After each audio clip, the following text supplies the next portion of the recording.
Okay, y'all want to hear something really stupid? Well, here we go. So, in the state of Kansas a while ago, three illegal immigrants used stolen social security numbers to get jobs.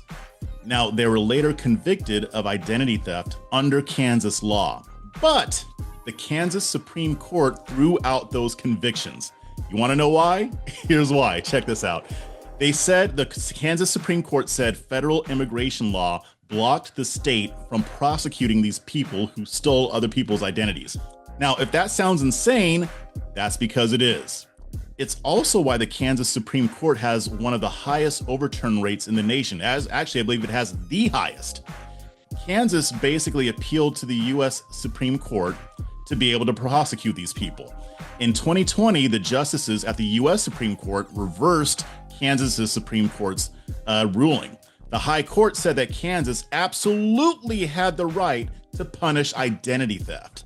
The Supreme Court in Kansas got it wrong yet again. And this is not a rare occurrence. Between 2007 and 2020, 7 out of 8 Kansas Supreme Court rulings reviewed by the US Supreme Court were overturned. That sounds like a pattern, doesn't it?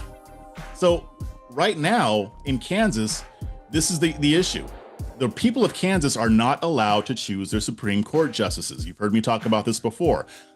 The way they pick their Supreme Court justices is by using a 9-member panel of lawyers that get together in some smoke-filled room to figure out which candidates that they want to put before the governor. They'll put 3 people before the governor. The governor has to choose only from those 3 because they're approved by some random lawyers in Kansas.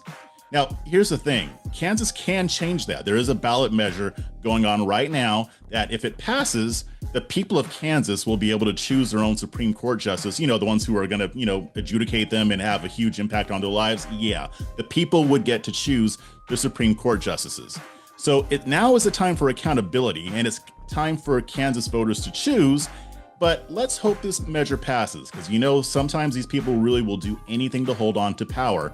But in this case, the people have a way to stop that.